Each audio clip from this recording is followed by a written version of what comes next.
Inflation is more than just a rise in the price of your iced half-caf double-shot caramel macchiato, and it is caused by a lot more than just time and resources.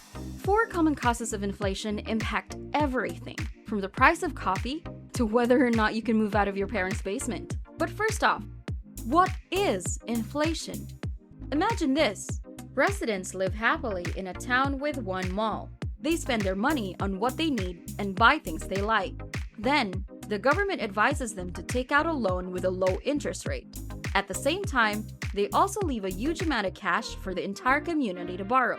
Everybody in the town, flush with newly borrowed cash, goes to the mall and shop like crazy. People buy things they could never afford before. Let's say everyone wants to buy the latest iPhone. But because of high demand, the store owner runs out of phones.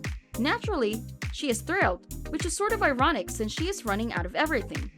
When consumers spend money more quickly, then businesses can produce the goods to fulfill that demand, prices go up. This is what we call inflation. Inflation isn't necessarily a bad thing, since a little bit of economic expansion is good for the economy. Hi, by the way, I'm Kim, and I really want to dive into the causes of inflation so that you can have a better understanding of how we got to where we are today. Why? Because lately, things have been going a bit crazy. And if we build some knowledge, it means we might not have to stress out too much. So, let's look at a few reasons why our recent economic situation has come about. First, shortages caused by the COVID-19 pandemic. The pandemic is largely to blame for the current rise in the inflation rate. It not only affected our health, but the entire economy. Since everything ground to a halt during the lockdown, the supply chain was disrupted and the market was unable to operate normally. Congested ports and flaws in transportation infrastructure made it challenging to move products where they needed to go. Reason number 2 is the rise in oil and gas prices. I don't need to tell you that gas prices have been crazy this year.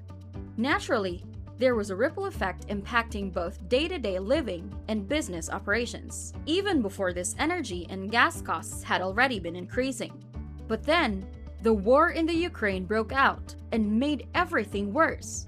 Russia, the world's third largest producer of oil after the US and Saudi Arabia, is also the second largest exporter of crude oil. The sanctions against Russia made it difficult for other countries to import oil, which led to an increase in the cost of goods. According to analysts, reason number 3 is the stimulus packages. What are these stimulus packages? These include tax breaks and subsidies to boost economic growth and save the country from financial crisis, which sounds great, except that the government issued an excessive amount of cash. This ended up weakening the dollar's purchasing power. The fourth reason is price fixing. Who takes advantage of price increases?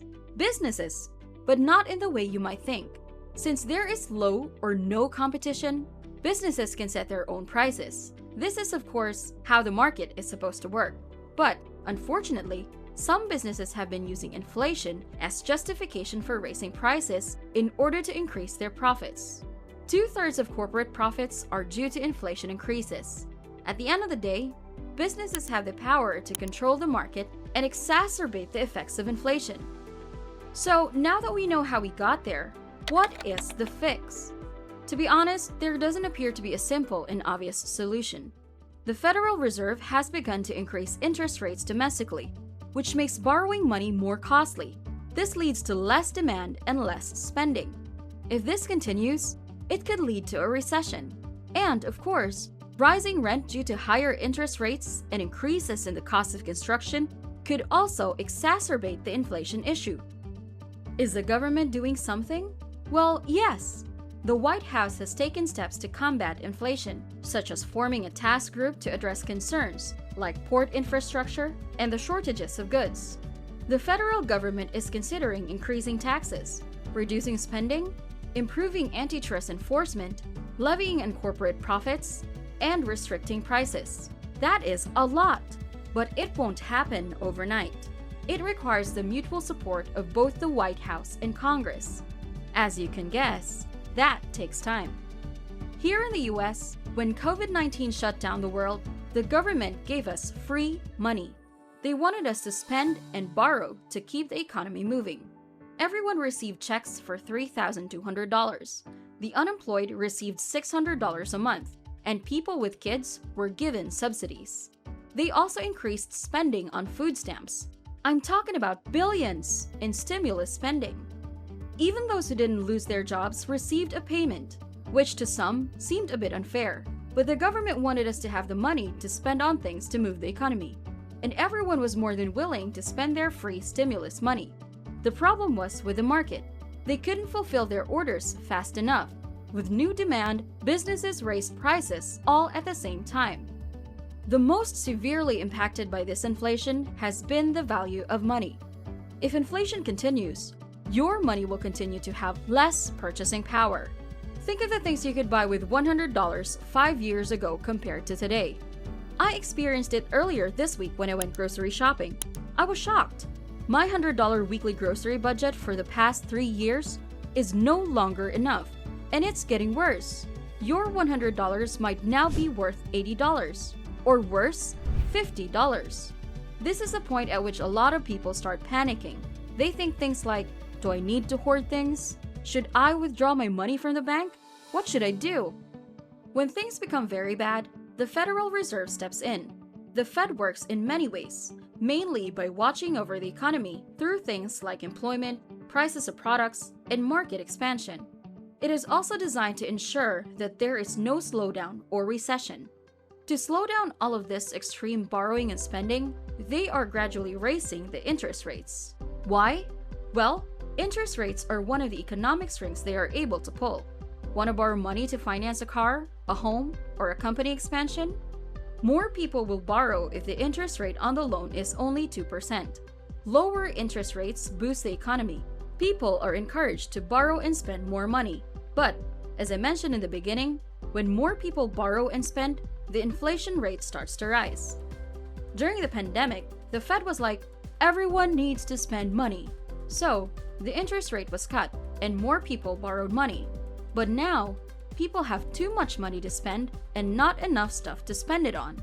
As a result, businesses raise prices to meet the new demand. And now your money is worthless, or at least it is worth a lot less than it used to be. Yes, inflation should be taken seriously, and it affects everyone, especially those in the working class. Hopefully, raising interest rates will effectively reset the market and allow prices to cool down and return to their normal level. But only time will tell. The best thing to do when inflation is out of control? Maintain your composure. Don't stress. Just like always, be responsible with your spending, maintain your savings buffer, and invest wisely. A good long-term investing strategy can weather these sorts of downturns. Inflation is a bummer for sure, but the better you understand something, the better prepared you can be for it. Be sure to check out this video where I show you how to prepare for your future with the ultimate way to start your investing journey right away. See you there!